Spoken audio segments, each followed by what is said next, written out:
Let's try this shit again. Vigilante Ways here with the second try for the 28th episode of my show, The Vigilante Ways Show. And the reason I've always said I will never be monetized on this platform, just because you're paranoid, doesn't mean they're not after you. If you don't know, my stream was taken down. My guess is the thumbnail. I saw my email had a sex and nudity thing, and the thumbnail was slightly suggestive because it's about waifus. I added a censored bar, and hopefully that's it. I'm gonna because everybody's in the Discord. I'm gonna let them know I'm back on. Hopefully I'm back on because this is bullshit. I'm not sure if I'll be seen on YouTube. We will see. We will see. Let me see. Let's see. And they're just talking shit. Am I back? I'm back. Guess who's back? Back again. Viggy's back. Tell a friend. I'm gonna tell a friend.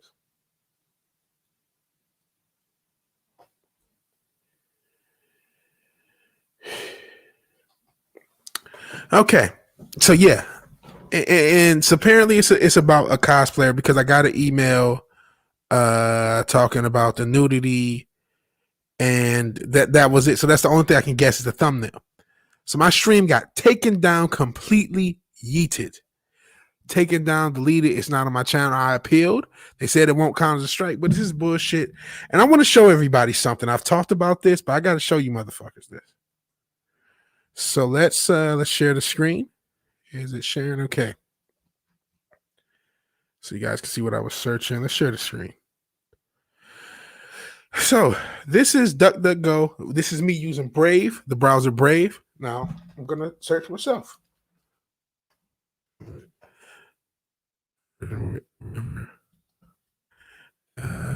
I cannot type Bill Williamson Vigilante. I don't know who that is, but yeah, you search me. Look, you get me. You get the little vigilante IMDb, but you get my stuff.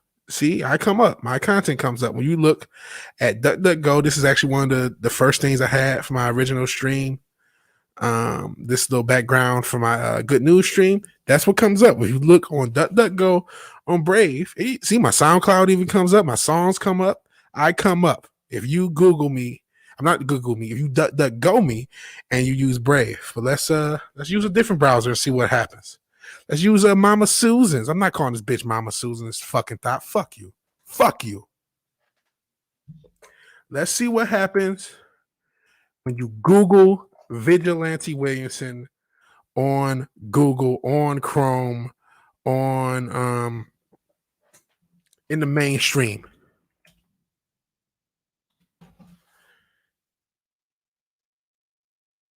Correct it. Okay, so if you Google me on Chrome, I'm fucking nowhere to be seen. Nowhere to be seen. Isn't that interesting?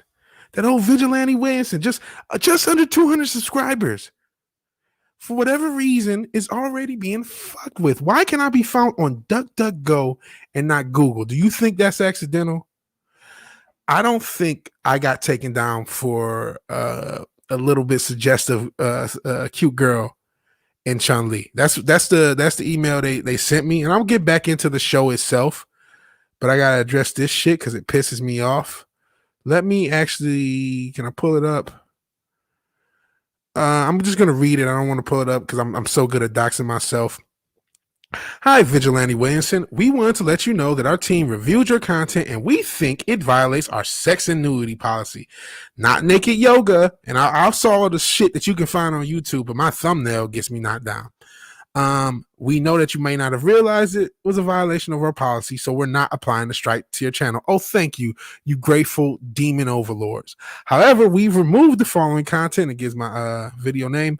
We realize this may be disappointing news, but it's our job to make sure YouTube is a safe place for all. Bullshit. If you think we made a mistake, you can appeal the decision, and I did, and we'll see what happens.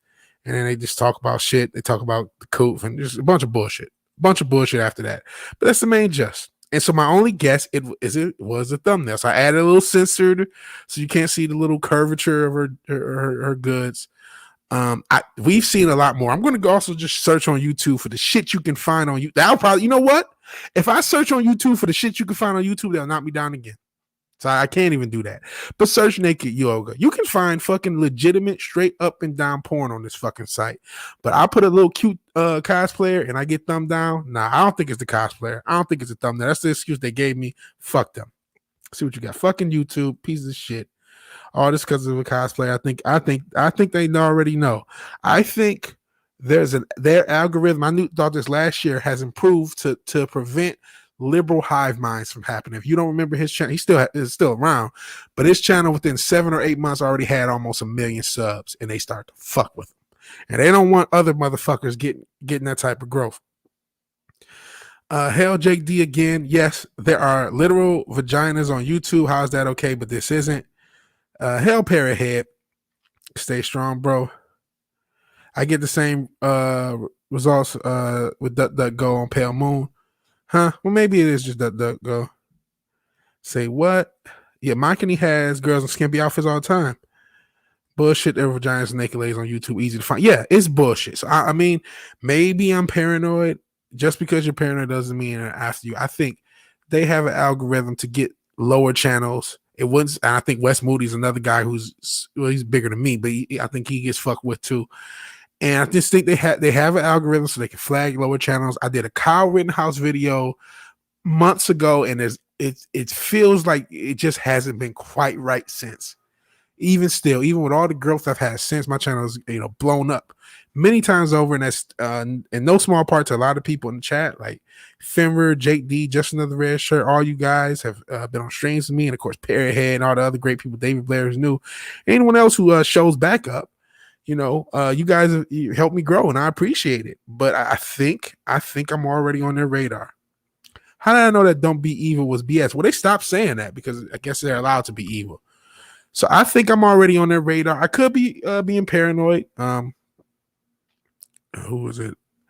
Just Another Red Shirt say he gets the same results with DuckDuckGo and Pale Moon. So maybe DuckDuckGo is just past Google. But yeah, they stopped my stream for cosplay, and hopefully they don't stop it again. I put censored so you can't see her ass. But I mean, we all have seen so much worse on this platform and all these fucking platforms. This is bullshit. No doubt about it. And it's fucking unacceptable. Fucking unacceptable. But we have to continue on. I heard Odyssey is supposed to do streaming too. So I'm not sure. And hopefully they do. I don't know how to do it. It was weird because I was watching. I'm like, where the fuck did everybody go? I only had the one person on Twitch, and then I looked in the Discord, and sure as shit, everybody's where'd you go? Where'd you go? I looked at my YouTube, sure as shit, there's nothing there. The video's gone. And then when I checked my email, that's why I saw the email talking about sex annuity bullshit.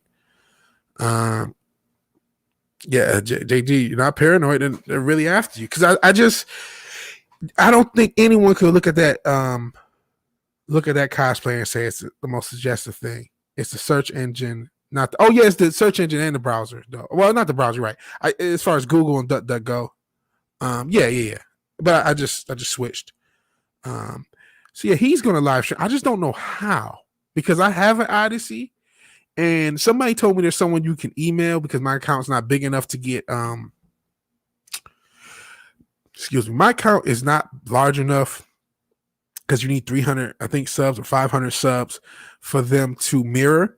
But I was told that if you email them, so if anyone knows whatever contact for Odyssey, it's not available yet. I see. I still need to be able to mirror my content. So if anyone knows the email at Odyssey that I can help them, let them know that, hey, I only have 200 subscribers, under 200 subscribers, but I'm growing, and I do videos with, I've been on Comics Division pretty much this whole year so far. So it's like I'm growing, so you can trust me to grow. You can go ahead and mirror my stuff if you're allowed to. Apparently they do exceptions. At least someone told me that. But I mean, hey, I'm growing on mines. I knew this day would come. This is why I say I will never be monetized on this platform. I said this I've said this in my 150 sub video. A shout out to Gomer Kyle. I know he left, but he said that, and it sucks. He said he was going to watch it back. I'll try to repost it in parts because I can download it from Twitch or D Live or StreamYards the first half. But he said, "Hey, don't be so hard on yourself." And I told him, no. The reason I'm not going to be monetized has nothing to do with me. I think, with the growth is going, I think I can hit 1,000 subs in the watch time. I think I'll be okay. The issue with being monetized is the machine itself. I felt for a long time, even when I was smaller than this, that I've been flagged, and I don't see any. I still feel that way because I don't think that thumbnail would have gotten everybody taken down. And quite frankly, why did it go that long? Why didn't it reject? Because I there's a delay, and doesn't it when you start a live stream, it comes up for hours, right? The video before the stream goes has the thumbnail as the thing. So if it was good for that thumbnail to exist for hours and hours before I actually started my stream, why would it go down? Because there was no sexual content. I mean, I didn't flash the moves. You guys were talking about, ladies in the chat, and Finra was going, having a little red pill rage. But outside of that, there was nothing sexualized about what was going on. We were talking about John Favreau. We were talking about Adam Driver maybe hitting a chick with a chair, or maybe not. But we weren't talking about anything egregious. Hell, Cast in the Shadows. You get to see the second half. Hell. So yeah, it's not available apparently, the streaming on Odyssey, but it will be. Just because you can't prove it doesn't mean they're not coming to get you, dude. I gotta bounce. Peace to y'all in the chat. Fuck YouTube. Hell, Finra, I appreciate you. You're a cool dude. Have a good night. I know it's crazy o'clock over there. Everybody's saying hi to Cast in the Shadow, and peace to Finra. Couldn't have been a chat. We'd have been flagged ourselves. Yeah, I think it was just me. I think they were like, I'm on the little algorithm for the small channels they get to fuck with, and when they get to fuck with you, if you get a little off, they take you down. So that thumbnail was enough to get taken down. You know what? It also could be this. Maybe it's not YouTube. Maybe I already have haters. That's entirely possible. I already have haters and don't even know it. Okay. Hell Slasher Splitter. What's up? You get to see a second half. Right. I can wrench everyone if you want.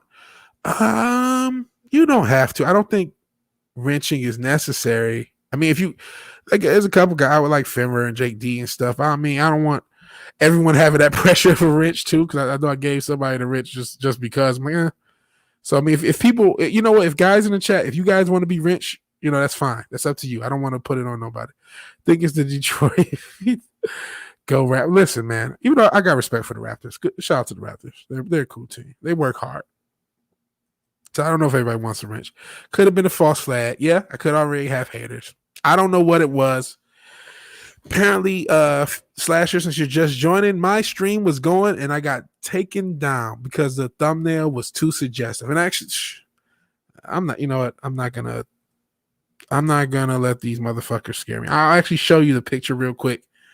I can Google it because it's pretty easy to find. I just looked up cosplayer because I didn't even get to the story because I wanted to get to the story about the cosplay. The Japanese government is doing something about cosplay, and it's BS. Where's the picture that got me taken down? Here we go.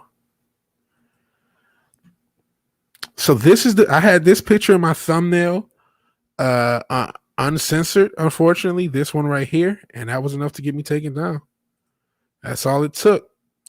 That is all it took. And I mean, you can see you see her silhouette, but I mean, you don't really see anything. You don't see anything. But that's enough to get it taken down. That's bullshit. Yeah, it was random. Okay, David Blair will take a wrench. Cool, I appreciate it. And Lortho has a couple of screwdrivers. Okay, cool. Let me actually... I'm not sure if wrenches can wrench. If you guys can, cool. David Blair says he'll take a wrench. So I don't want to push wrenches on people. If you don't want a wrench, you don't have to have one. I understand that. Let me go into. I rarely use the YouTube control room. The hell, I'm not in the stream. I rarely use it. Let's see. No. Okay, now I'm in it, which I hate being. Cause like I said, I usually just use what you call it. Okay, David Blair, you're a wrench. If you want to be a wrench, you can be a wrench. Okay, Slasher, you want to be a wrench? It's up to you, man. Appreciate it. So you guys can wrench. It's up to you. If you don't want to, that's cool. Are you already a wrench? Yeah, you are a wrench, Lord Thaw. Okay, I've wrenched you guys. If you don't want to be a wrench, let me know. If you do want to be a wrench, let me know either way. But this is bullshit. They're already fucking with my channel. I knew this day would come. This is why I'm not depending on monetization.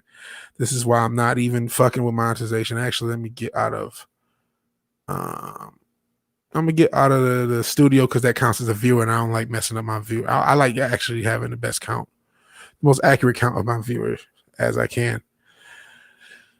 Okay, so only the channel. Only the channel owner or an admin. So yeah, I just wrenched people. So yeah, I'm pissed. As that says, I'm very much pissed. I knew this day would come. When all you have is a wrench, everything looks like a nut. Well, apparently somebody got a nut from that thumbnail, and that's what the problem is. So I guess I'll just reset this Jon Favreau story because it's just easier to start from the beginning. This is still bullshit, and I will repost the first half of this podcast, or the first section. I'm not sure how long it'll go. Probably go longer than a half hour, but I'll repost the first half hour of this podcast. This is complete bullshit. I may actually, no, I'll keep it because I want you to see what happens. This is such bullshit. I'm really pissed. Really pissed. Really pissed, as you can imagine, man. But it happens. And this is why I won't. I'm not saying I'll never make money as Vigilante Williamson. It'd be cool. Hey, you can support the shirts if you want. Let me actually toss that link if they'll let me. But you can support the Teespring if you want, and I'll have more stuff coming, more music, whatever. But this platform directly, it's not happening. If I want to do the whole donation stuff, the tip jar stuff, maybe. I actually have a tip jar already. Don't shill that too much, but whatever. Gotta shill while I can, right? They're gonna get rid of me.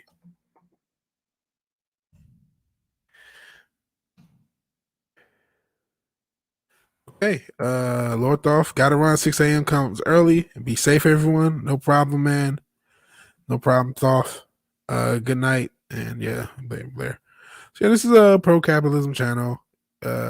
Kindly tip your friendly neighborhood vigilante if you want. As you can see, that link. Why is it right there? I gotta edit that link. That sucks. Can you edit it? No, I can't. That sucks. So yeah, I guess you can tip me if I didn't fuck everything up with the link. Let's get back to our regularly scheduled podcast. Let me try to calm down and just go back into what we were talking about, because this was actually the feature story, despite the raunchy thumbnail. Apparently, it's too hot for YouTube. The title, "Everybody Plays the Fool," actually refers to Jon Favreau, who looks like he has to play the fool to get along in the craziness of Hollywood. And I think it's actually made him a soft hostage to his situation. I'll get into that a little bit later. And yeah, everyone's saying goodbye to Thoth. Hope Thoth can get some sleep before 6 a.m. 8 a.m. comes early. So I got to get through this podcast. All right. Alleged Star Wars insider attempts to clarify Jon Favreau's comments about The Mandalorian tying into the Disney sequel trilogy. Hold on. Actually, let me turn these off. Headphones kind of suck, and I don't need any audio for right now. Let me adjust stuff, get comfortable, because everything's pretty uncomfortable, and I'm angry, as you can imagine. Alrighty. Alleged Star Wars insider attempts to clarify Jon Favreau's comments about The Mandalorian tying into the Disney sequel trilogy. An alleged insider, I went through a lot of it, so it's hard to go through it again. especially since I am going to repost the second half. I may even combine them into the one podcast. I don't know, but basically, or post the first half. But the longest short is when this show was set out, when they started the show, it was very much intended to go into the Disney sequel tragedy. And Jon Favreau's comments with that context make it a little worrisome. He was asked, did you have this arc planned out from the very beginning, specifically the appearance of Luke Skywalker, revealing that the story was essentially a few years after the Return of the Jedi, a set idea from jump, or was it something that you arrived on after working with the material? And he responded, Favreau, that means no. The story unfolded as I wrote it. Mandalorian inherits a great deal from the existing Star Wars story, and when I write, that context is always a consideration. It became clear within the established continuity, certain things were likely to transpire. Then he was asked, are you concerned having placed the story right in the midst of the saga, with the latest films having revealed the Skywalker's future that you all pinned in narratively? Goodness, I'm so pissed my eyes actually starting to twitch. Fuck, this shit makes me mad. I'm trying to be professional, just go on, but like my eye is literally twitching. Well, it's just partially probably weight and blood pressure, but like this shit hasn't happened where I got so mad that my eye twitches or like I can feel the pressure in my eyes in a while. I'm like heated and I gotta calm myself down. Jeez.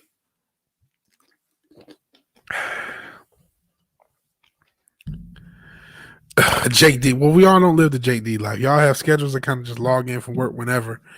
I want to get there one day, man. Okay. So was asked, are you concerned with the pressure of the story, or are you concerned having placed the story right in the middle of the saga? Latest films having revealed Soy Walker's fate, and that you are all pinned in narratively. Favreau said we have a tremendous amount of freedom afforded to us because of the gap in between films. Filoni and I are in constant discussion regarding how each story choice is impacted by and would impact existing Star Wars material. His comments echo what he said in the past. Again, when this show was set out and when it was created, it was always intended to go into the First Order. He explained also what could happen in 30 years between the celebrating the defeat of the Empire and then the First Order. You come in on episode 7, and the First Order are not just starting out, they're far along. They're pretty far along. And then in 2018, this is what he posted on Shitter or Instascam, or maybe both. The Mandalorian, after stories of Jango and Boba Fett, another warrior emerges in the Star Wars universe. The Mandalorian is set after the fall of the Empire, but before the emergence of the First Order. We follow the travails of a lone gunfighter in the outer reaches of the galaxy far away from the authority of the New Republic. That actually never happens in this story. That's not really what it's about. It's about Grogu, and in fact, the New Republic are actually heavily involved as the series goes along. On top of this, Star Wars released an official timeline in January 2021 that places The Mandalorian in front of the Disney sequel trilogy movies. And as you can see below, The Mandalorian is under the New Republic era. It specifically flows into the rise of the First Order era and contains the animated Star Wars Resistance show and the sequel tragedy films. So, since the fall of the Jedi, reign of the Empire, Age of Rebellion. Let's see. Open an image, a new tab. Let's look at this a little closer. So it starts off with the Let's Get High Republic, which is actually full of racist people who love white people but are racist against them at the same time, who are really conflicted and sad. So the fall of the Jedi are the tragedy, not a tragedy.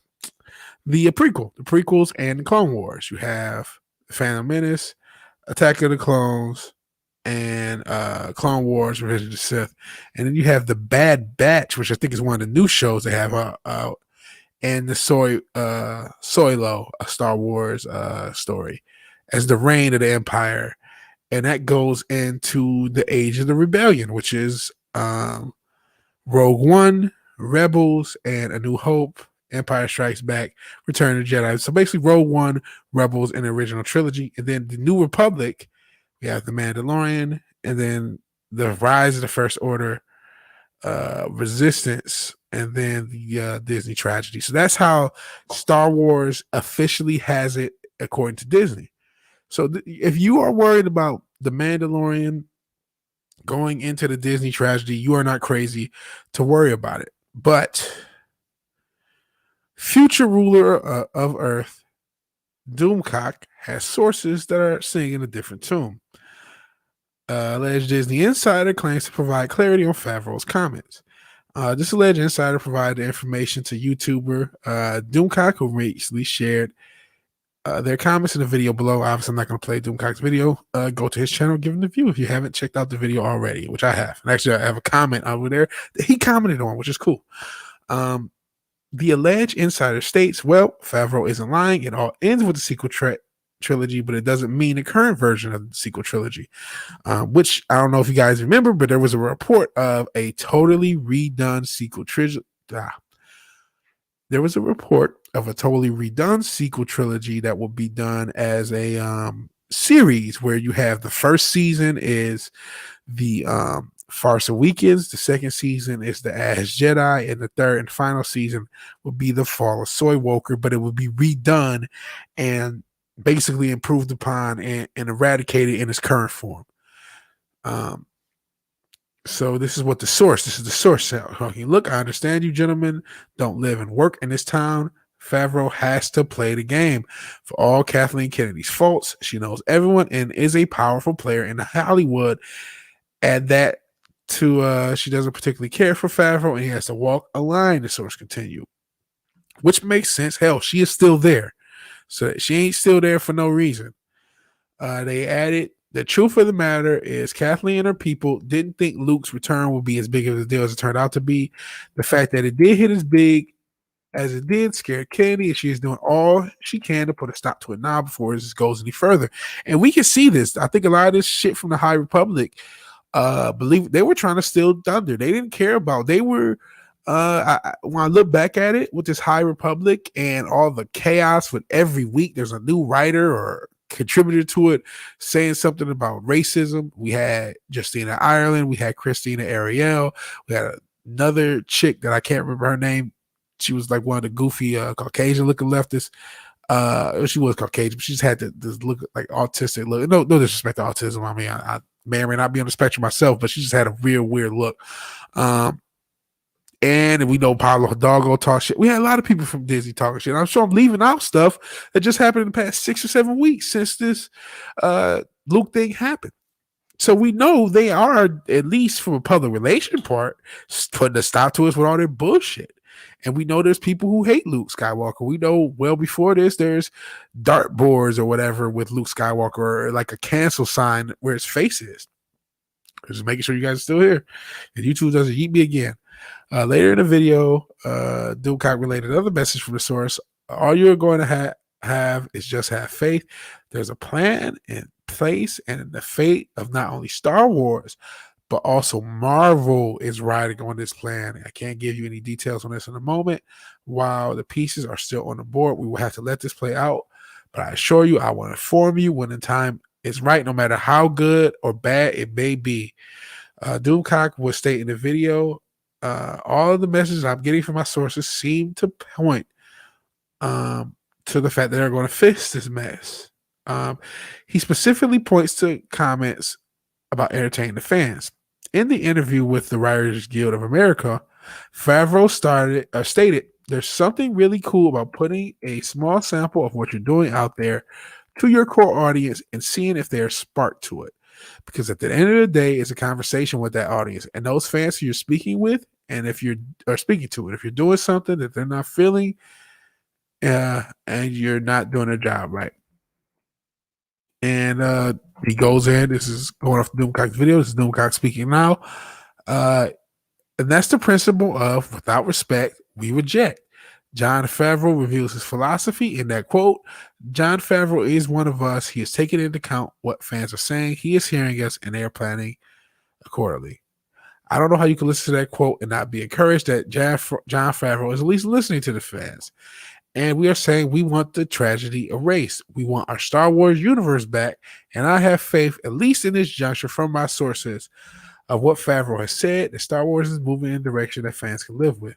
he does add this caveat. This is a very important caveat, and I'm glad Doomcock added it. And he's aware enough to realize this, as we all should be, because it's a lot of fuckery goes on in that town.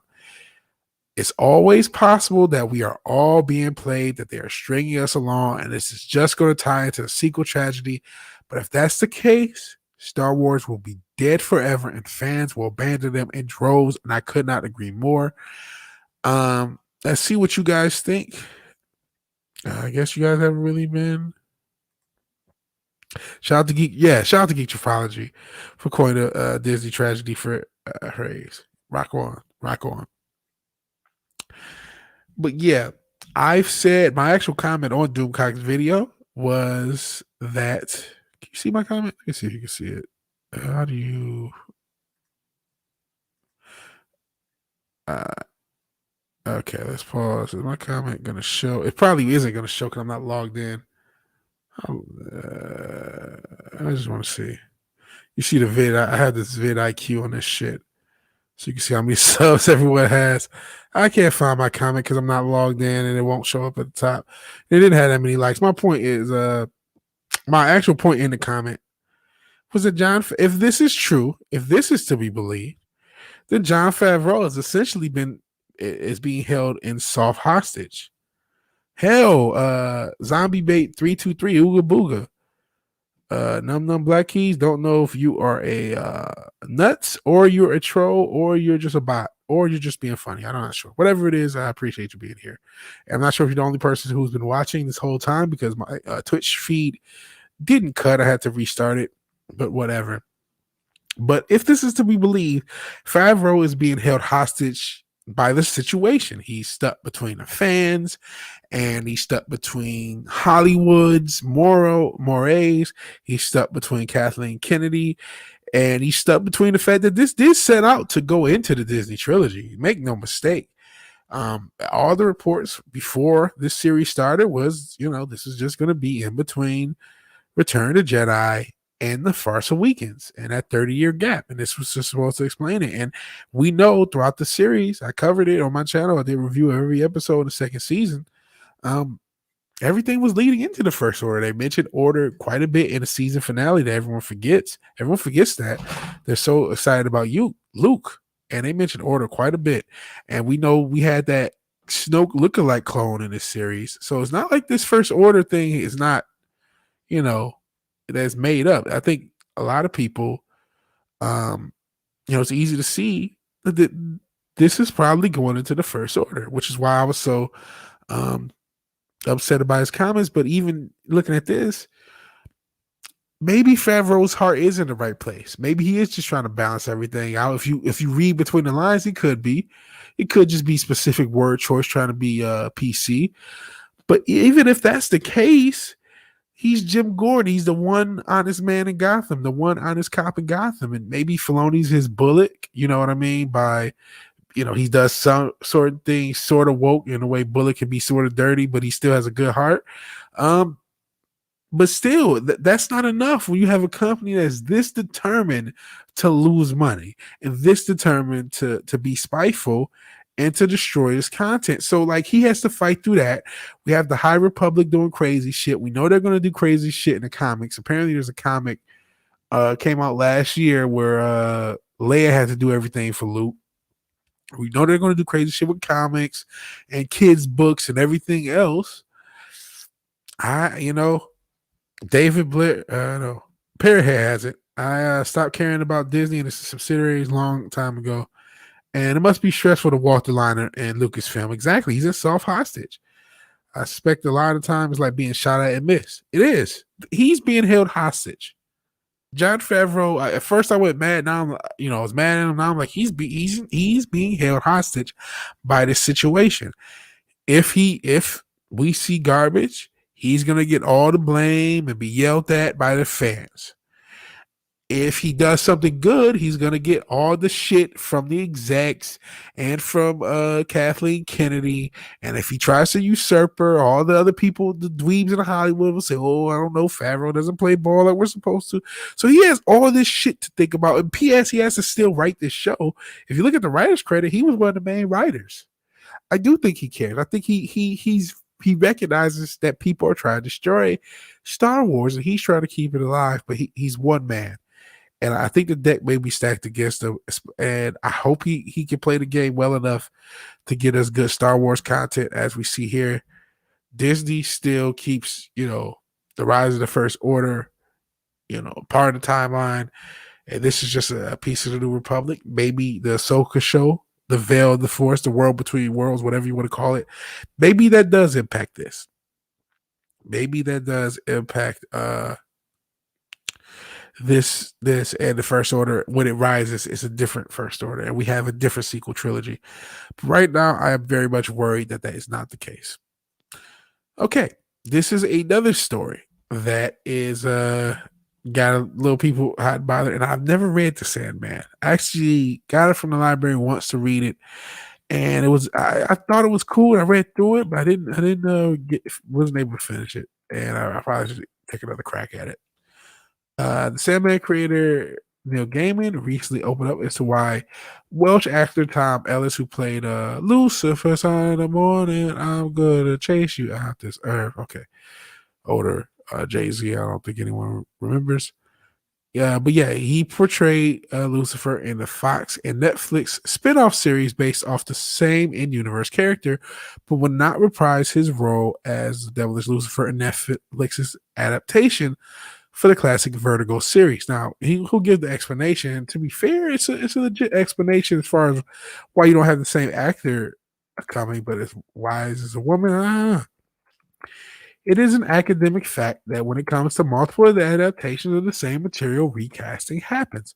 Unfortunately, such a practice, being known as a part of the Hollywood game, doesn't make such changes any easier on fans who's come to love an actor's particular interpretation of a character. Speaking with fans on Tumblr, which I didn't know Tumblr was still a thing, but who were upset that Ellis was not continuing in the role that made his career, Gaiman explained that the changes were made because the theology and cosmogony of Lucifer, referring to the show, is a long way from Sandman's. Why the fuck is Neil Gaiman on Tumblr? What the fuck? Well, I know he has pronouns and shit or whatever, but why still Tumblr? Come on, man. It's inspired by Sandman, Gaiman said of the series, but you can't really retrofit the Lucifer version to get back to Sandman if you see what I mean. I've never actually seen the series, and like I said, I haven't really delved into the source comic. Kind of read through it once, and it was, it was a little bit much for me. The art was cool, but I couldn't really understand all the story, and I didn't even finish it. But I do want to take another crack at it. Anyways, he concluded it's easier and more fun to have the Sandman version of Lucifer be closer to the Sandman version of Lucifer. In other words, an original graphic novel barely resembles the devil played by Ellis in his titular series. However, that said, Ellis' interpretation was closer to the source material, where the former. Wait a second. Oh yeah, because he was presented as a male, being a fallen angel and thus technically genderless. Christie's Lucifer, because there's a woman playing. I don't know who Christie is. What's her name? Is her name? I don't know if it was earlier in the article. I didn't remember. But Christie's Lucifer will present a much more androgynous take on the character, much like Tilda Swinton did, where she played the Archangel Gabriel in Constantine, and for that matter, the Ancient One in the MCU. Seeing as the Sandman's Lucifer was modeled after David Bowie, an injection of androgyny may be the goal of Christie's casting. I don't know. And I mean, if you're really in the culture, I know the Baphomet is technically both genders, so I'm not really into that stuff. I know enough to know that. Gaiman has admitted that he's delighted that Christie has been cast. Writing on Twitter, I am so glad that I think that's Loving Window Line. I'm not sure who she is. Is cast as the ruler of hell and Sandman on Netflix shortly after the full casting of Sandman was announced. Gwendolyn Christie. So Gwendolyn, she could pull off an androgynous thing. It may work. I don't know. I'm not as attached to this material as everyone else. I know there was a lot of hate from it, but we will see. how this works. Chrissy will be joined by Tom Sturridge as Dream, Boyd Holbrook as the Corinthian, and Taggart Egerton in an undisclosed role by many believed to be the salty wizard John Constantine. As of this writing, no official premiere date has been announced for Netflix's Sandman. So it's Netflix, it's not an HBO Max thing because that's a DC property. So what do you think of Gaiman's explanation? Let you know. Yeah. Let's see what you guys are talking about. Not much. Just that American Gods has had a lot of casting issues, and Brienne of Tarth. So I think that's what she's known for. But I am not as emotionally connected to this piece of material and this property as other people. I get being upset. They could be going for an androgynous thing. I mean, I definitely think there was a woke element to the casting. I understand why they didn't recast the same actor though, because if that version is different or has a different vibe than what they're going for, it makes sense. We'll see. I'm not sure. If people say it's good, I'll end up checking it out, I guess. But yeah, they recasted this character and it's a woman. I know that's every fucking show now. They either make a man a woman, make somebody black, even regardless of the race, or make somebody LGBTQ. That's how they do things. But it doesn't necessarily. It's not always going to be bad. Hell, Nick Fury was a race swap and everybody loved him. So we'll see. Let's see if this is good. Whether or not something like that works depends on whether or not the person cast is good enough to pull off whatever it is. And just with a look, I can see how you can make this person an androgynous and interesting, and if they're good actors, they can pull it off. I don't know enough about them. So we will see. So if you're a fan of that property, now you know what's going on. So now let's talk about the story that was so hot it got my stream taken down midstream the first time it happened because the thumbnail was too hot for YouTube. The Japanese government is debating stricter copyright laws for commercial cosplayers. One of the most popular forms of fan expression and creativity could soon find itself facing new regulations, as the Japanese government is currently in the midst of reviewing how to properly enforce its copyright laws as they apply to cosplayers. To be more specific, the debate is centered not on the culture itself, but rather specific cosplays made for commercial purposes, such as those photos set on membership exchange sites such as Instagram, or presented as rewards at events. According to Sugar Cabinet Minister of the state, Shinji Inoue, who also oversees the Japanese pop culture promotion campaign, Cool Japan, the government intends to review the laws regarding copyright and fair use by the end of the fiscal year in March. So that's only a couple months from now, or a month from now. It's already February. To further promote cosplay culture, it's important to have an environment where people can feel safe and enjoy themselves.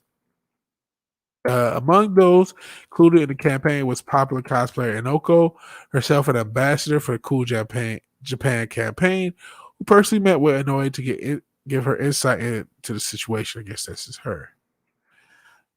Following their meeting, Inoko took to her personal Twitter to address a slight misunderstanding regarding the news, which led many to believe the government was taking a stance against the entirety of cosplay culture. We heard from Minister Inoue that he's looking for a way to protect copyright without overwhelming the current cosplay culture, explained Inoko. Everett cosplayer also clarified that she hadn't been heard about the ban on SNS and shared her personal hope that SNS and coterie activities will not be regulated if it is non-profit. That is crazy. She also noted that such copyright issues have led to her appear in original costumes instead of cosplaying copyright materials during television appearances. Whenever you cosplay a copyright item, we have permission for the publisher to wear it. So yeah, this is a pretty scary. Yes, this is Japan, but as this applies to the end, what implications do you think this will discuss? This will have on future cosplay, both in Japan or the West. this sort of stuff can come to the West too. But I'm not sure if you guys are cosplay fans. I'm not super duper big into I don't even not even big enough into social media to get into these cosplayers. And I'm pissed that one of these damn cosplayers got my stream taken out. I'm still pissed at YouTube about it. But I think this is bullshit. You know what I mean? Like copyright laws, I'm all for copyright being protected, but the way these women dress are the way these women dress. You're literally copywriting a costume or an outfit. And I guess it's for profit. You shouldn't profit with me. That just seems extreme. And I know we're living in a time where the regulations of the state are going insane, but this, even for Japan, which is actually pretty open about everything, and this is actually more of a copyright issue than a sex issue or whatever. But this is pretty crazy to me, and I hope this isn't something that comes to the West. I'm not, like I said, I'm not really big into the cosplay situation, but I still don't want it to come to the West. I don't want any more copyright restriction of anyone, because I think that could be a can of worms. So before I get into my next story, I'm going to give you some time.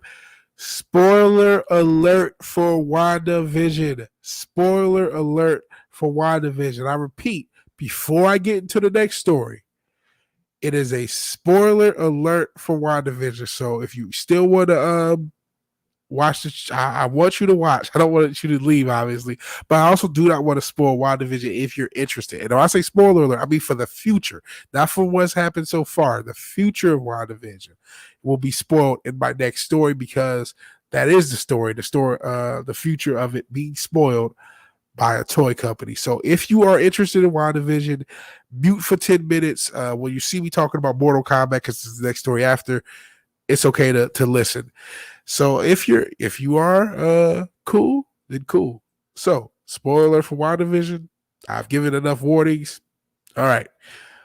The WandaVision mini mate toy leak appeared to confirm at least one WandaVision villain.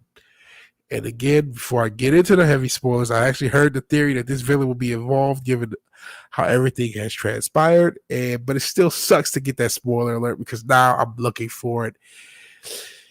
And I wish toys would keep the shit together. All right. A new Marvel Mini-Mates toy leak appears to confirm at least one WandaVision villain. And that's the only one that needs to be confirmed.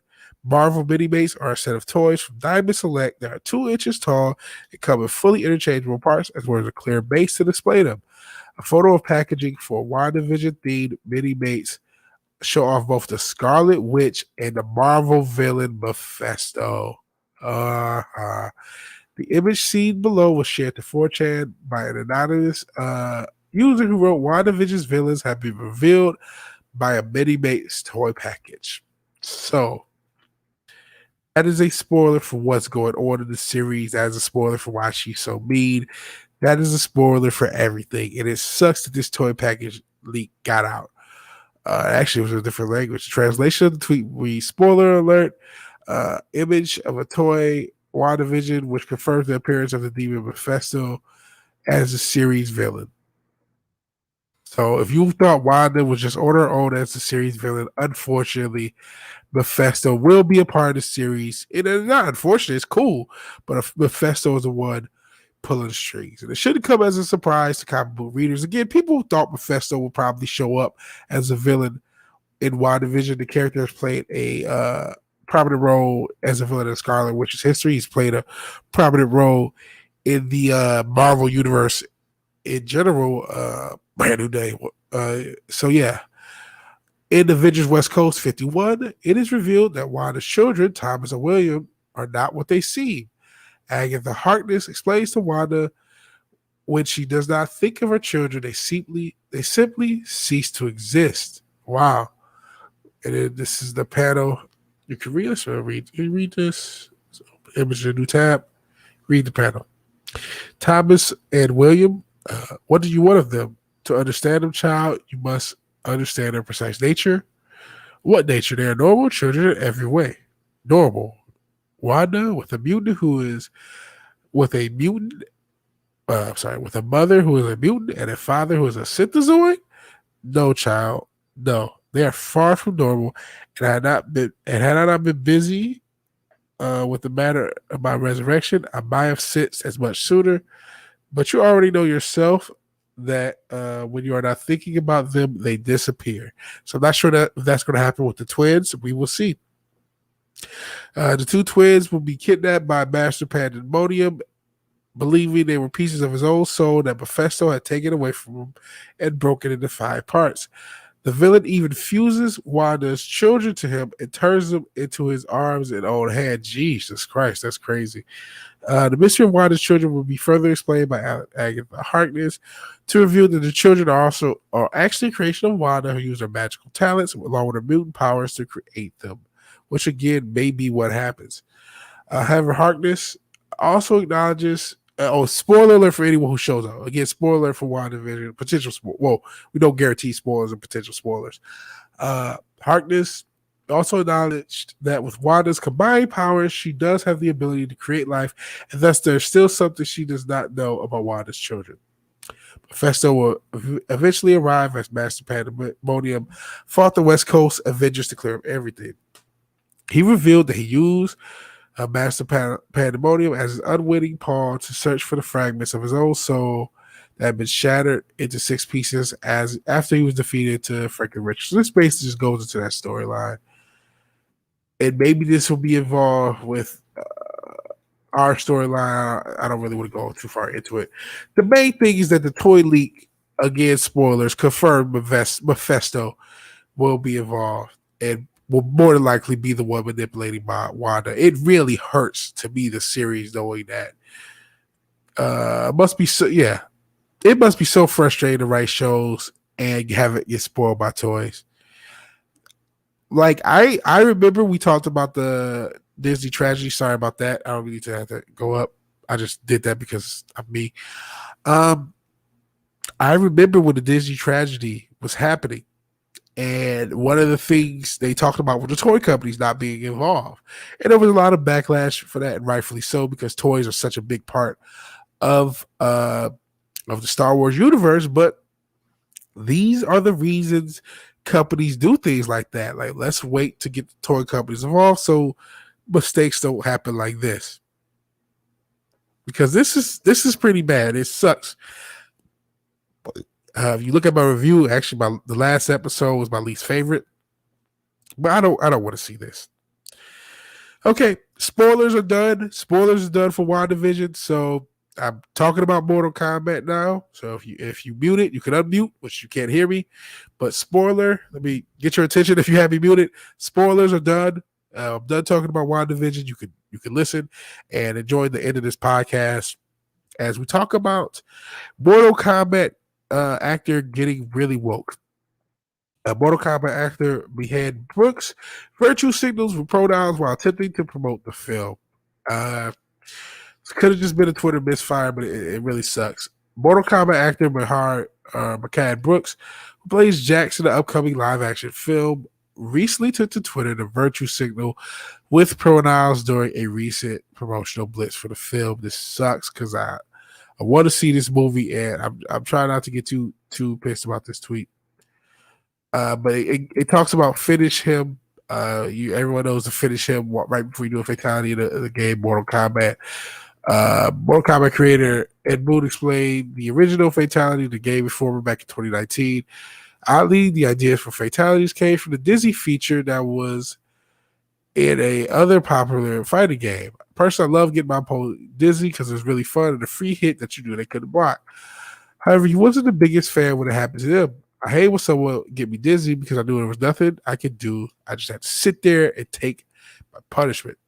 In order to fix this, Boone said they moved to the end of the match. Well, there's certain moves that you can stun, but that's neither here nor there. So we decided to move the portion of the game to the end of the match when the winner was already determined, and that's why the loser goes into a Disney animation and the winner gets a free hit at the end. We had that in the game for quite some time. Then we thought, well, wouldn't it be cool if you could do something really devastating to the other guy as a final blow? And that's how fatalities were born. And I actually remember they intentionally made fatalities really hard because they didn't want them to be discovered, but after they got discovered, it became, the main part of the game.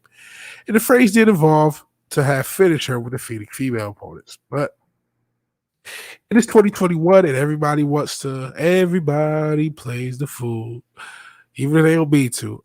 Brooks responded to the tweet showcasing his character writing. We finished him, and then he added her, they, theirs, and them. So Jax will murder you despite your gender. You can be sure of that.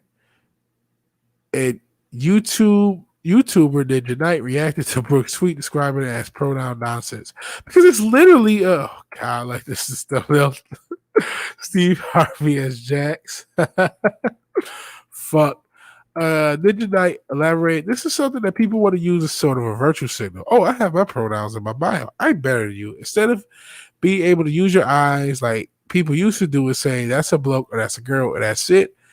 These people did want to play into the nonsensical feature of people's minds, and everybody else did having to conform to people that are just really thinking rationally. That's unfortunately where we're at. And then it talks about Boy George talking about the pronouns. He says, you know what pronouns are, a modern form of attention seeking. And I'm not sure if you guys are too old to be familiar, too young to be familiar with Boy George, but he is not a straight man at all. But he was awesome, man. Fucking boy. I grew up on Boy George. He was one of the people big in my household, a lot of 80s music. So Boy George was the man. But in any event, this is more garbage from Hollywood. I love the Jax. Steve Harvey as Jax. It does kind of put you in mind of Steve Harvey's like Buffalo nephew or whatever. But this is meaningless. And the funniest thing, finish him is right what you say right before you murder somebody. You do a fatality. And let me make sure people are on because I don't know. Not as much love as earlier. Chat's not as active, but it is what it is. Love you guys regardless. But to say, yeah, we finished them, but we finished they. So basically, Jax will rip your arms off if you're a transgender. Jax will rip your arms off if you are LGBTQ. Kato will rip your heart off regardless of your gender. I think this is foolish, but this is where we are. Where I'm not sure if he feels pressure or he thinks it's cool or whatever, but that's just how it is. And it kind of gets me nervous about this movie. It's one that I was excited about. And I probably will still watch on HBO Max because I want to see what they do with the Mortal Kombat franchise. It's a story that has a lot of room for a lot of cool stuff. And it would be nice if it wasn't going in the woke direction, but we don't know. He's just one actor. It may not be the whole series. We will see. All right, we are entering in the home stretch of this show. If you haven't already liked the video, please like the video. Please be, if you're so obliged to share, subscribe, do that as well. Obviously, this is the second part of the stream. We were taken down unjustly earlier over some BS. But that's neither here nor there. DC Comics announces that future state Wonder Woman will become the new Wonder Girl. Hopefully, I'm still on. Because to me, it's showing 6 viewers, but I haven't had a comment in a while. So let me actually check Discord before I finish up this story to make sure I'm not talking to anybody, talking to nobody. Oh man. So I don't know. I guess I'm still going. I don't see anybody yelling in the chat. Guys could just be silent, and that's cool. That's cool. If you're still there, just let me know you're still there. Because with all the craziness happening, I just want to know that people are still watching. And if you're just being chill, be chill. I know people are cooking and all this stuff. Feel free to be chill. I just want to make sure I haven't got yeeted again. But this will be the last news story. Then we'll get into our good news before we get out of here. No, David Blair says he's here. Slasher's here. Okay. Just checking because of the craziness that happened. I know Slasher wasn't here earlier. Hail, just another red shirt. You again are not just another red shirt. You are the red shirt. I appreciate you being here. I just wanted to make sure so you guys could still lurk if you like. I just with everything that happened, my stream got taken down justly, and so I just want to make sure it didn't happen again. I appreciate just another red shirt jar. That you're still here and everybody's still here.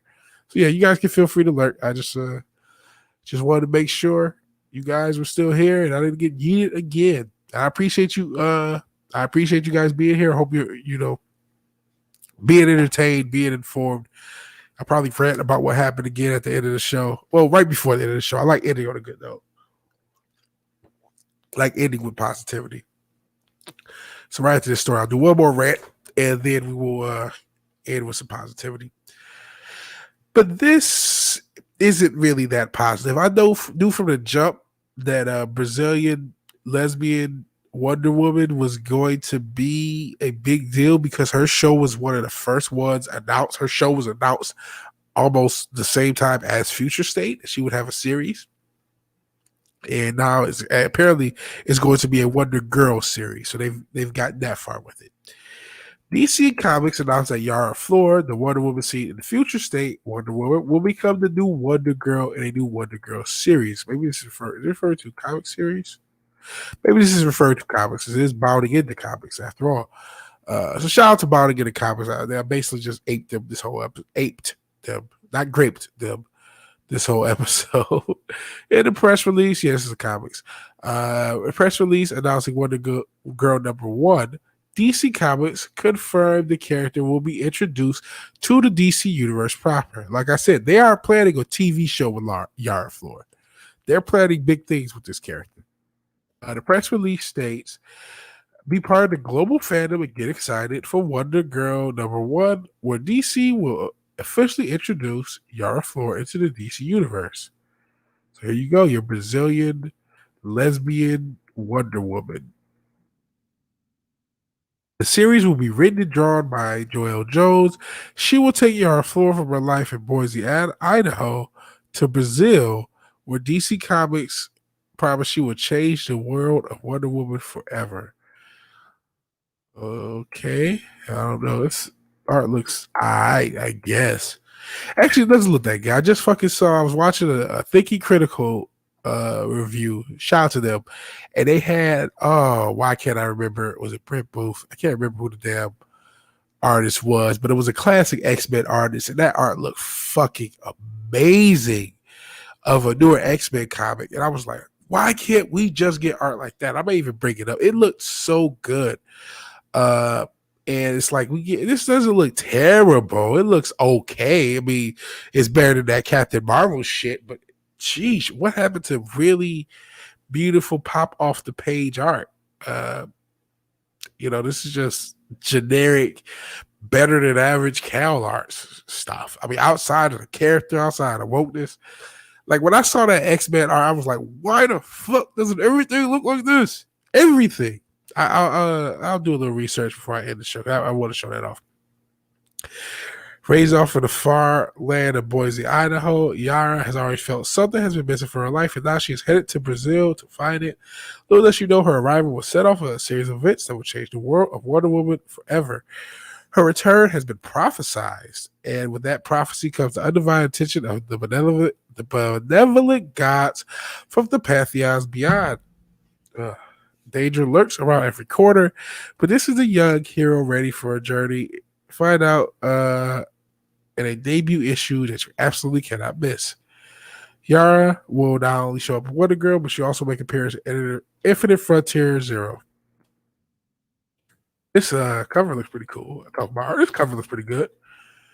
And I'm not an art guy. Like I don't understand the pencil lines and shit.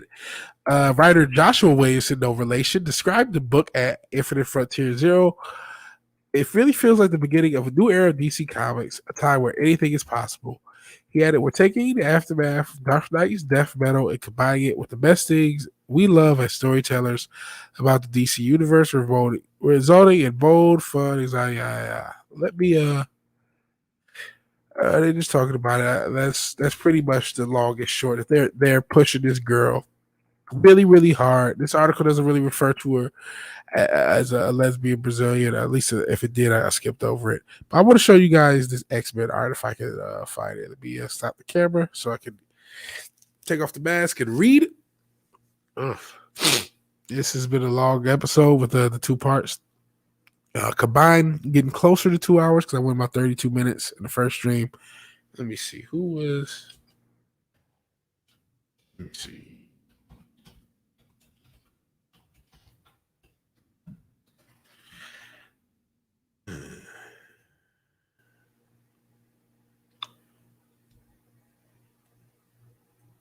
Let's see.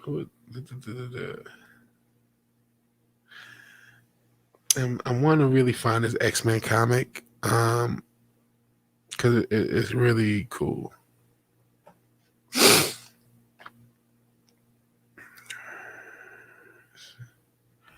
Sorry about the delay. Sorry, I'm silent. I want to find this comic just to show the art because I want to just show you that art.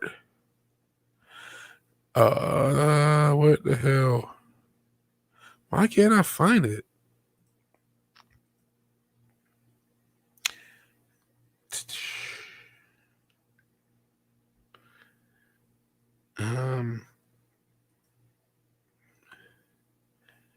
Let me see. Reason I want to show you the art because it's a classic artist, and I want to show you what a good artist can still do in this era, and why we don't get this. 90% sure it was Britt Booth. Okay, I got a phone call, so listening in 2 times to catch back up. No worries, man. No worries. Lesbian Brazilian Wonder Woman sounds like it would be an awesome porno. Yeah, it does. Now, when Axel Braun does that, it will be fucking awesome. The new Wonder Woman sounds dumb. Yeah, it sounds like trash, but I want to show good art.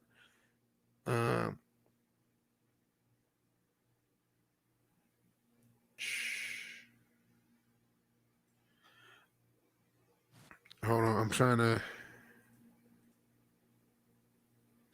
Okay, yeah, it is Britt Booth. It's X-Men number 17 of this year, and Britt Booth. So let me see if Britt Booth is the artist.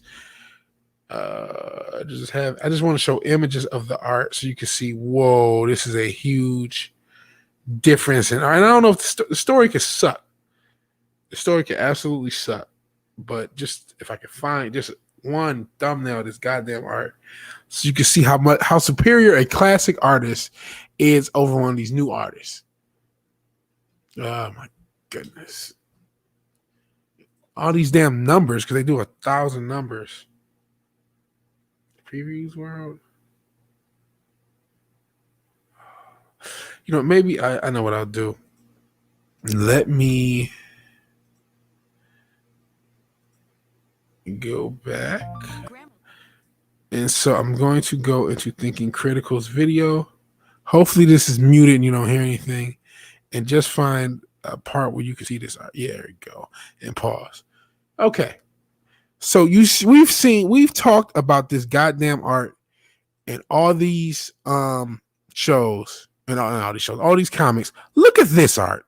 This is a classic artist, Britt Booth, who drew for the X-Men back in the past. This is how the fucking X-Men look. I know we were talking about Wonder Woman, but it's the same. It's comics in general. Compare this art to what we just saw. Now, this isn't the same shit we got with Captain Marvel, looking like Jeremy, and I love Jeremy for Geeks and Gamers, but that's what it looked like. It's better than that. But come the fuck on. You see this? You're like, yeah. Why the fuck can't we get... Listen, the stories, if these writers are all woke trash, fine. The art should be up to fucking snuff, though. There's no excuse for us not to get art to at least this quality. And I am not the guy who knows about the stroke lines and the ink. I don't even know. I just know good when I see it. And somebody goes, oh, the inker and all that. I'm not even an expert on comics. I just know when I see good art, I like it. And this is okay art. This says, okay, I guess this person can draw. This person can draw better than me. But then when I see this, I say, these are the fucking X-Men. As much as we can talk about how dumb this character is, and it is, dumb, like Brazilian lesbians would be awesome porno, like Slasher said. The fucking art is the real problem because comic books are a visual medium.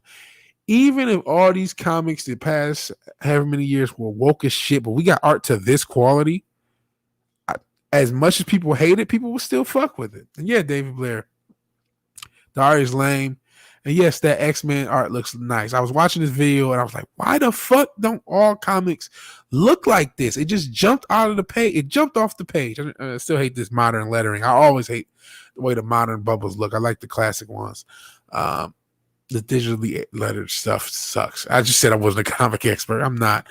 But this is how comics are supposed to look. It can get no hard. It can get no hard. Speaking of hard, it can get no more obvious than this. Back to the new Wonder Woman thing. I get the need to refresh, dude. Although Brazilian lesbians do sound intriguing, but they're not going to go down that road. They're not going to go down that road. And even if you look at her, just look at this art. She doesn't look that shapely. You know what I mean? It looks like they're still trying to hide her figure, hide her curves. I mean, any of us, even they give Storm a little bit more shapeliness. Is there other panels? There's other. Yeah, look at this. Look at this. Even look at Jean Grey being drawn like a woman. Look at this. Storm drawn like a woman. And then you see this shit. It's androgynous. Like, come on, man. Not terrible, but mad low effort. No scissoring in the Amazon. That's another thing. Wonder Woman she's born on an island full of women. Come on, bro. She's had a little box in her life. Let's not. That's been implied from the jump. That Wonder Woman had a little coochie in her mouth. There's nothing wrong with that. No disrespect. No disrespect. It just is what it is. And my issue is not even the Brazilian lesbians. Because again, that could be fun.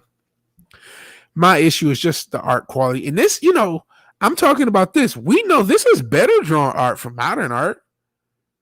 We know that art can get terrible in this era. I've shown the Captain Marvel stuff on my stream. Jake D's shown it. We've all talked about that Captain Marvel shit with Blind Daredevil somehow still texting chicks. It doesn't make any sense. But yeah, this is the issue with comics, man. Jim Lee drew the X-Men amazingly. Yeah, he did. And actually, that wasn't Jim Lee. It was Brett Booth, but it's Jim Lee-esque. It's definitely Jim Lee-esque. And that's what got me into the X-Men comics. Yeah. I'm sure I got a lot of people into X-Men. And that's what comics are about. Yes, we need great stories. We need great narratives. But we need great fucking art. This is great fucking art. This is a classic artist, Brett Booth, who's Jim Lee-esque. So, that's not and this is Jim Lee-esque, and it's great, and it's good. And this is actually pretty good for this era, and this era is trash. Alrighty. So we're going to get into some positive news. Let me put my mask on. I'm going to rant and then end it on something positive. Okay. As you see, Vigilante Williamson's pissed. And as you see, I'm disorganized because I took my mask off for a second to watch it. I'm pissed. I appreciate anybody who's watched the stream. I'm going to end with some positive news. But just a quick rant reset. My stream got taken out earlier for some BS. I don't know. Maybe the thumbnail just triggered a robot.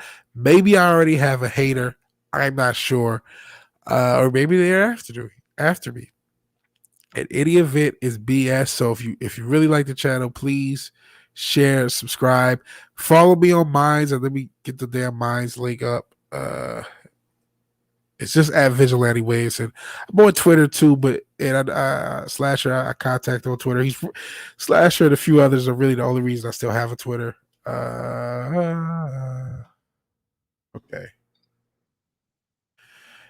That's I got a bunch of stuff going on. So yeah, let's get this in the chat. So if you want to follow me on Minds in case something like that happens, please do if you're not already. Or Twitter. If you're on Twitter, I'll go on both streams. So I know my man's Slasher. Yeah, I mean with my first impression. Well, yeah, because it looks Jim Lee-esque. It looks it looks a lot like Jim Lee.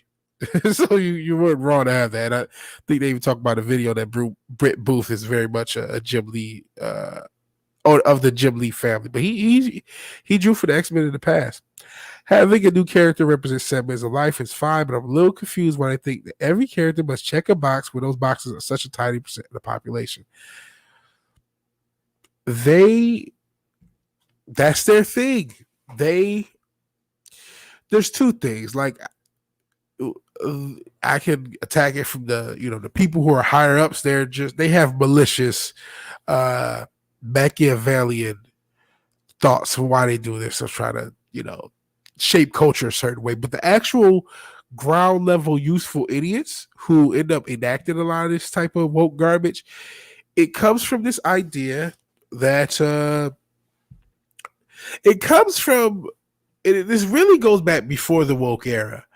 It goes back to when anytime you had a historical drama about slavery or anything like that, it would win an Academy Award. A lot of times it was because these movies were genuinely good. But then it became kind of a trope. It became something you go to. You get this period piece. You have a woman in struggle, or you show. There was a movie, if you guys remember, Milk, where about the San Francisco mayor who was homosexual. And that was, I think, acclaimed. And you have Brokeback Mountain, and that gets acclaimed. And now you're starting to like, okay, if you do something that is for somebody who is non-white or not straight, like I don't know what, it's like it becomes a scale. And I don't know where, like, okay, if white maleness, straightness is over here, the further you get away from that by their own rules, which they make up, the better it is, because they got this stimuli of getting these things that may have been good material on their own, but Hollywood is too stupid to see that. So they just say, oh, this won an award because it has XYZ, and so I'll add XYZ, and then everyone does it. And then it becomes a thing where if you don't do it, then, oh, you must be one of those istophobes. And so that's how you get to this checkbox game, and it's garbage, and they haven't learned. You would think that the safe space and snowflakes are just trying to pop my shoulder because my shoulder sucks. You think the snakes? No, I'm doing the Thriller dance. I can't do it. You would think the safe space and Snowflake and New Warriors would be enough to let them know, hey, maybe we don't know what the fuck we're talking about, but it isn't. And yeah, Jim Lee drew the woman like Playboy Playmates and the men like fucking super bodybuilders. Oh, I almost forgot to like the new stream. I appreciate it. I fixed it. And YouTube is the only reason I have Twitter. Say with me to be able to contact you as a few other people on Twitter. And yeah, safe space, and they never released it. They never released the damn thing. And I wanted to see the damn thing because I really wanted to own a piece of the end of the comic book industry. Speaking of the end, it is almost time to end, and I like ending on a good note because it is easy to get caught up in this woke garbage, caught up in all the hate and the anger and the divisiveness. Yet people thought it was satire. It absolutely was not. They were genuinely trying to do that. But yeah, it's easy to get caught in the divisiveness and the garbage and the stupidness and the censorship and the craziness of this world. But it's easy also to forget that there are still good people in this world, that there are still people trying to do good things for each other, and that people do still care about each other, regardless. I did a story yesterday. They talk about these Russian bots and all these racists, but it was a group of Russian kids who helped this Ghanaian brother, I'm not sure if I'm saying that right, help him stay in college. And 90s New Warriors was so good, such a shame. I keep hearing that the original New Warriors are really good. All right, but let's talk about some good news. Billionaire buys SpaceX flight to raise $200 million for St. Jude Children's Research Hospital. Cool. A tech entrepreneur, Jared Isaacman, will be taking St. Jude Children's Research Hospital on an epic adventure to space, but will be grounded in the good it can do here on Earth. Isaacman, who has made a fortune in tech and fighter jets, is buying an entire SpaceX flight and plans to take 3 everyday people with him to circle the globe this year. The 37-year-old aims to use the private trip to raise $200 million for St. Jude's Hospital, with half coming from his own pocket. So he's put $100 million up. That's pretty cool. Sorry, I don't know why they're showing the Ditchers ad. His crew will include a St. Jude ambassador with direct ties to the mission, representing his mission pillar of hope. Another person representing the pillar of generosity. chosen as a part of the 200 million St. Jude fundraising initiative. St. Jude wrote on their website, Eisenman has committed 100 million to St. Jude, and we are all invited to join in donating to the ambitious overall campaign with the goal to support St. Jude's current multi-billion dollar expansion to accelerate research and save more children worldwide. Anyone that donates to St. Jude in February will be entered in a random drawing for the generosity seat. So, holy shit. So, if you donate, you too may be able to go to fucking space. Holy shit. That is pretty cool. Isaac Man is really interested in space since he was in kindergarten and recalled telling his teacher that he was going to go into space someday. Eisenman dropped out of high school when he was 16, got a GED certificate, and started a business in his parents' basement, further proving that the education system is bullshit. Fucking bullshit. And that became the genesis for Shift 4 Payments, a credit card processing company. He set a speed record flying around the world in 2009, raising money for Make-A-Wish. So he does stuff like this. And later established Draken International, the world's largest private fleet of fighter jets. Oh, shit. So he's on the verge of realizing his childhood dream, commanding a crew of civilian astronauts aboard the SpaceX Dragon spacecraft, launching from NASA's Kennedy Space Center in Florida, orbiting the Earth in a history-making multi-day mission. He's calling it an epic adventure. They want us to live in the world 50 or 100 years from now where people are jumping into their rockets like the Jetsons and our families bouncing around the moon with the kid in a spaceship. I also think if we're going to live in that world, we better conquer childhood cancer along the way, which I agree with totally. Apparently, you can be entered in, according to this. Let me just check this. That is pretty fucking awesome. So this is on their site, St. Jude. Yeah, he's talking. This is basically the same story. Yeah.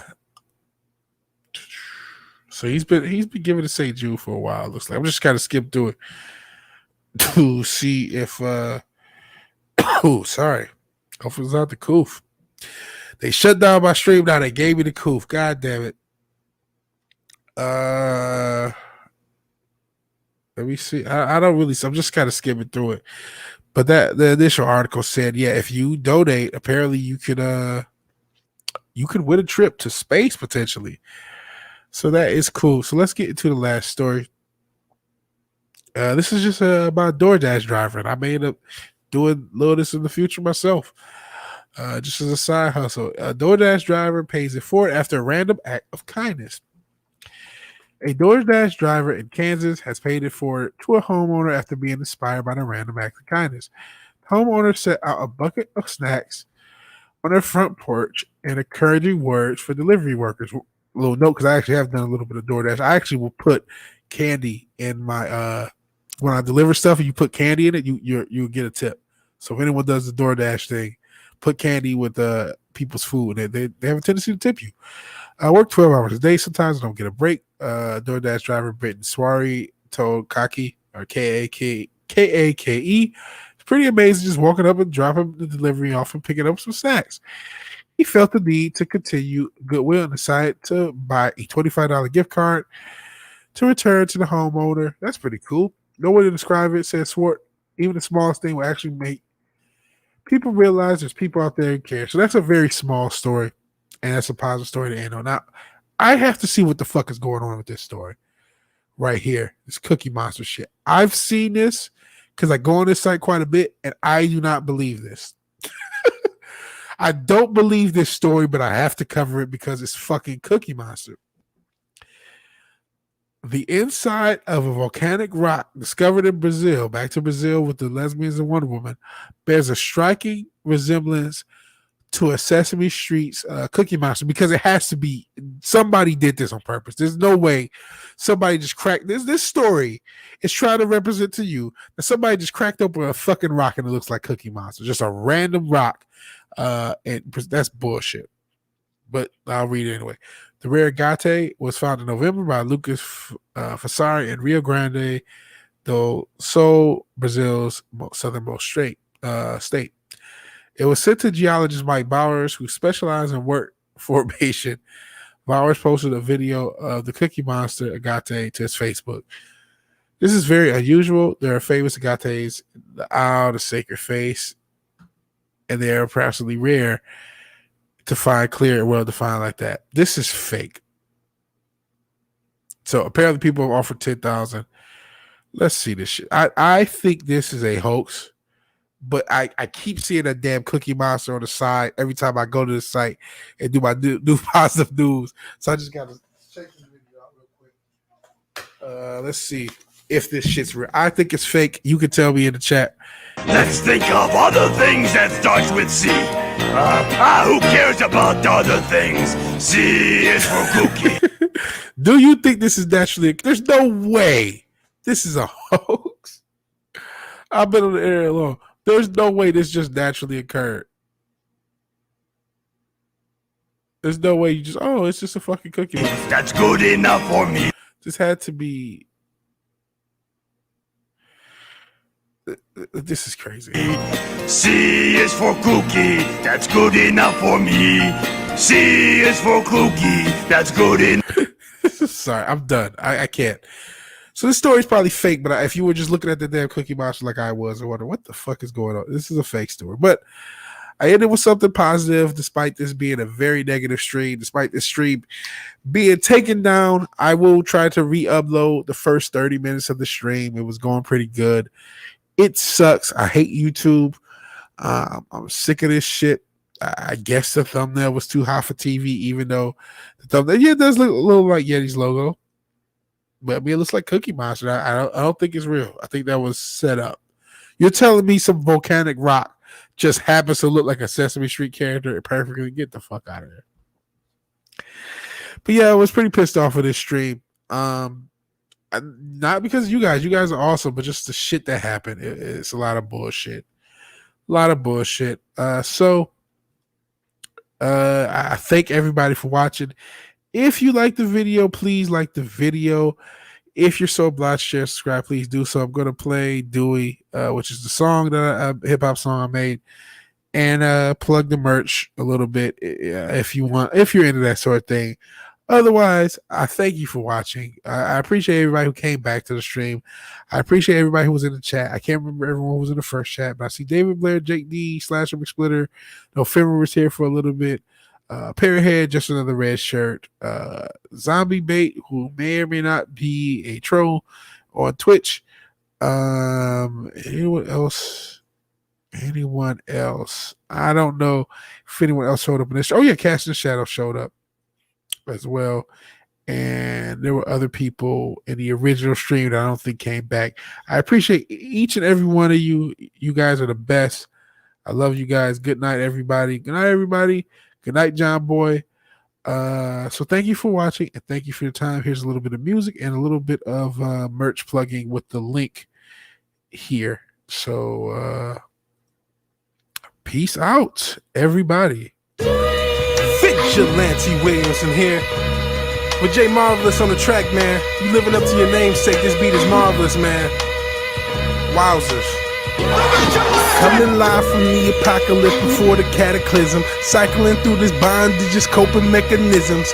In what way will I make myself sick today? Crippled from my weight, but I'm still ordering Chick-fil-A, trying to read the scriptures more and not forget to pray. Don't take for granted the breath of life that you get today. Even if you suicidal as shit today, it's a way as I get lifted to sit in place. We all running a different race at a different pace. Never had success, but if I get a taste, I'ma just chill. That's being real. Make sure the fam never need for a meal on the straight and narrow for the green. Stephen Mill, nowhere want a meal, no need for a bill, but still, my people Leonardo Raphael, teenage mutant ninjas out here catching shells, splinter away from rats, lest ye catch a L. Super shred your head up, people diesel when they fed up land of the Wolverines, Logans run away from hell. Sinister magicians got the world in the spell. The same demons who overprice entrails. Lobster like escargot, it snails until there's intel for stem cells for incels. Only fans will always boom, incels. The line between love and hate is a thin veil. Tried to crack the code, but got off track with rails. Had the view for JavaScript, but not what it entails. For more than Twitter pictures and event sales from the so-called woke. Why I'm still broke. Lies would be tragic if it wasn't such a joke. Only one a black man dead, gay and selling dope. I'm doing the latter with beats and rhymes. Who wants smoke? Kicking the door, waving the Rick Mahorn on the system. Viggy Smalls, a bad boy, should be playing for the Pistons. Compare me to rappers and saying that they spitting is like praying to Satan and saying you a Christian. Are you kidding? My flow is like a saying Armageddon. Classic like Genesis, so say it's the beginning. I would keep going, but the beat cut off in 5. No. 3, 2, 1.